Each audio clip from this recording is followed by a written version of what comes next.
South India shopping మాల్లో block buster ఆషాఢం #1 kilo sale. Person మీరు చెప్తే నమ్మరు కానీ ఫేమ్ ఉన్నప్పుడు యూజువల్గా కొంతమంది చాలా పనులు వదిలేసుకుంటారు యాక్చువల్గా. సార్ మా వైఫ్ ఎప్పుడు నాతో ఫైట్ చేస్తూ ఉంటుంది.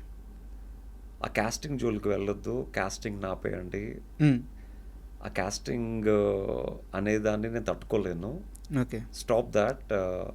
యాజ్ అ యాక్టర్గా మీరు ఆల్రెడీ చాలా అచీవ్ చేశారు, యాజ్ అ మోడల్గా అచీవ్ చేశారు, యాజ్ అ సక్సెస్ఫుల్ పర్సన్గా చాలా అచీవ్ చేశారు.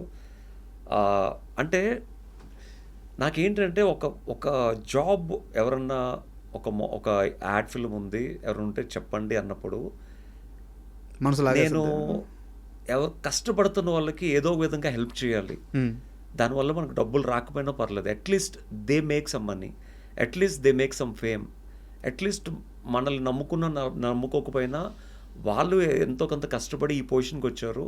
సో మనకు వచ్చిన ఆపర్చునిటీని మిస్ చేయకుండా వాళ్ళకి హెల్ప్ చేస్తే అట్లీస్ట్ వాళ్ళు హ్యాపీగా ఫీల్ అవుతారు అని ఒక నమ్మకంతోనే చాలాసార్లు చాలామందికి హెల్ప్ చేయడం జరిగింది. ఇప్పుడున్న చాలామంది పెద్ద పెద్ద హీరోస్ కూడా నేను తెలియకుండానే ఇప్పుడు ఎవరన్నా యాడ్ ఫిల్మ్కి లేకపోతే ఎవరన్నా షోకి హోస్ట్గా అడిగితే నేను ఒక పేరుని సజెస్ట్ చేసిన షోలు వాళ్ళు ఆ షోతోనే చాలా టాప్ లెవెల్కి, అంటే చాలామంది టాప్ లెవెల్కి వెళ్ళిన వ్యక్తులు కూడా చాలామంది ఉన్నారు. ఇన్ఫ్యాక్ట్ జబర్దస్త్కి ఒకప్పుడు అనసూయ గారు యాంకరింగ్ చేశారు. ఎప్పుడైతే జబర్దస్త్కి అనసూయ గారు యాంకరింగ్ మానేశారో ఆ షోకి ఏడుకొండలని ఒక మేనేజర్ ఉండేవాడు. హీ కాల్ మీ, ఎవరన్నా యాంకర్ ఉంటే సజెస్ట్ చేయండి అని. ఐ సజెస్టెడ్ వైజాగ్ నుంచి వచ్చిన నా ఫ్రెండ్ రష్మిన్ అనమాట. సో ఆ తర్వాత నెంబర్ ఇస్తే తను ఆవిడికి ఫోన్ చేయడం జరిగింది. సో తను ఆడిషన్ చేశారు, తను సెలెక్ట్ అయింది, she became a Jabardasth anchor. కనీసం నేను తనకి నెంబర్ ఇచ్చిన విషయం కూడా తనకి తెలియదు యాక్చువల్గా. నేను ఎప్పుడు చెప్పుకోలేదు. అవునా? నేను ఎప్పుడు చెప్పుకోలేదు. మేబీ తనేమనుకుంటుంది, నాకు మేనేజర్ ఫోన్ చేశాడు, నాకు ఆడిషన్ పిలిచాడు, ఆడిషన్లో ప్రూవ్ చేసుకున్నాను, నాకు జబర్దస్త్ షో వచ్చింది. కానీ ఆ నెంబర్ ఇచ్చిన ఏ వ్యక్తి ఎవరని తనకి అడగాల్సిన అవసరం లేదు, తిరిగి కూడా చెప్పాల్సిన అవసరం లేదు. ఎందుకంటే he wants to take that credit.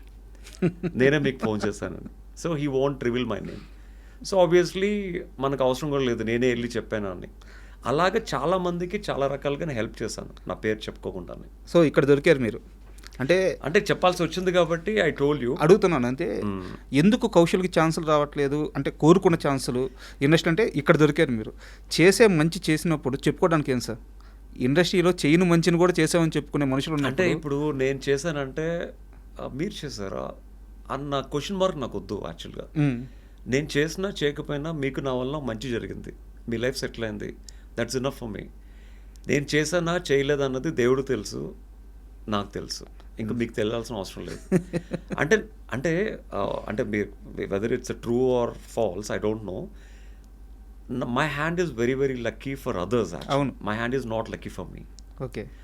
నా దగ్గర ఫస్ట్ యాడ్ ఫిల్మ్ చేసిన వాళ్ళు కానీ ఫస్ట్ ర్యాంప్ షో చేసిన వాళ్ళు కానీ టాప్ స్టేజ్లో ఉంటారు యాక్చువల్లీ. ఇప్పుడు Tamannaah garu first ad film direct చేసింది, second third ad film direct చేసింది. హ్యాపీ డేస్ తర్వాత అనుకుంటాను, హ్యాపీ డేస్ తర్వాత భీమా సిమెంట్. అవును. సో అంటే మేబీ ఐ థింక్ ఆ క్రెడిట్ నేనే అని చెప్పక్కర్లేదు. I'm saying my hand is lucky for others, that is for sure actually. And మీ మీద ఉన్న నాకు ఒక కంప్లైంట్ ఏంటంటే 220 పైగా మీరు యాడ్ షూట్స్ తీశారు. అండ్ ఒకానొక టైంలో మీకోసం మీరు ప్రొడ్యూస్ చేసుకునే కెపాసిటీ కూడా మీకు వచ్చిందని నేను అనుకుంటున్నాను, ఒక చిన్న సినిమా అయినా సరే. వచ్చింది. సో ఎందుకు అక్కడ మీరు సీరియస్గా ట్రై చేయలేదు? ఒకరిని నమ్ముకునే బదులు నా దగ్గర ఆల్రెడీ స్కిల్ ఉంది, దేవుడిచ్చిన మంచి ఒక రూపం ఉంది, ఒక ఫేమ్ వచ్చింది, ఒక ప్రొడ్యూస్ చేసుకోగల కెపాసిటీ ఇప్పుడు వచ్చింది, సో నేనే ఎందుకు ట్రై చేయకూడదు అని చెప్పేసి మిమ్మల్ని వేరే లెవెల్లో ఎస్టాబ్లిష్ చేసుకోవడానికి మీరు ఎందుకు ప్రయత్నం చేయలేదు? ఎంతో కష్టపడితే మనకి డబ్బు వస్తుంది యాక్చువల్లీ సార్. ఆ డబ్బుని మనం సినిమా మీద పెట్టి మళ్ళీ జీరోకి వెళ్ళిపోయి మళ్ళీ కష్టపడే రిస్క్ నేను తీసుకోలేదు. ఎందుకంటే సీజన్ 1 విన్నర్ శివబాలాజీ గారు తనకు వచ్చిన డబ్బు మొత్తం తన సినిమా మీద పెట్టి జీరో అయిపోయింది యాక్చువల్గా. తను ఒక సినిమా తీశారు, కనకాలకర్తో ఇద్దరు ఫ్రెండ్స్గా యాక్చువల్గా. ఓకే. సో ఆ ఫిలిం పెద్దగా ఆడలేదు యాక్చువల్గా.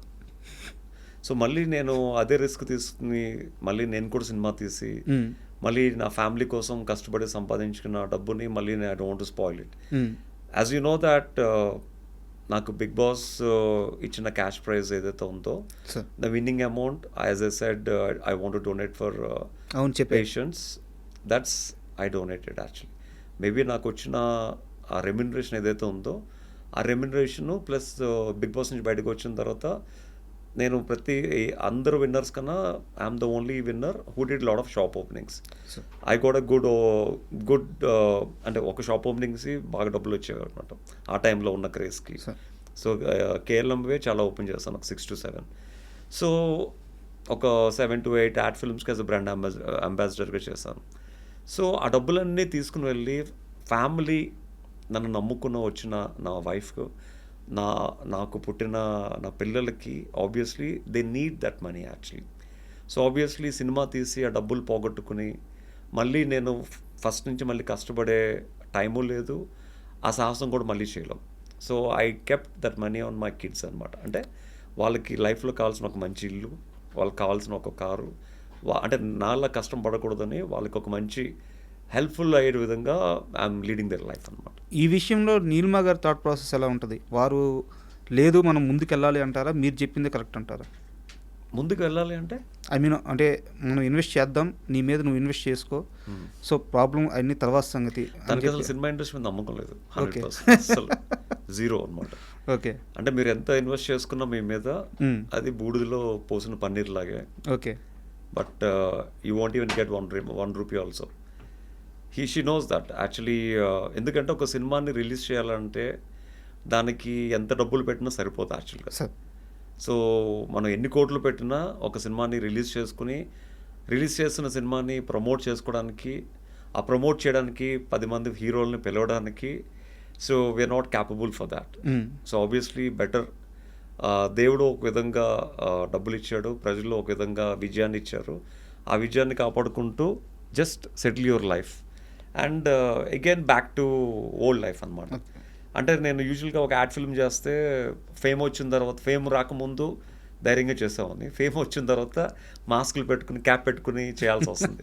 But behind the mask and behind the cap there is a lot of hard work actually. So నేను ఏంటంటే యాజ్ అన్ సెలబ్రిటీకి వెళ్ళినప్పుడు I go like this. But ఒక యాడ్ ఫిల్మ్ డైరెక్టర్గా, లేకపోతే ఒక ఈవెంట్ మేనేజర్గా, లేకపోతే ఒక ఫ్యాషన్ కొరియోగ్రాఫర్గా వెళ్ళినప్పుడు I don't even show my face, I only show my hard work అంతే. సార్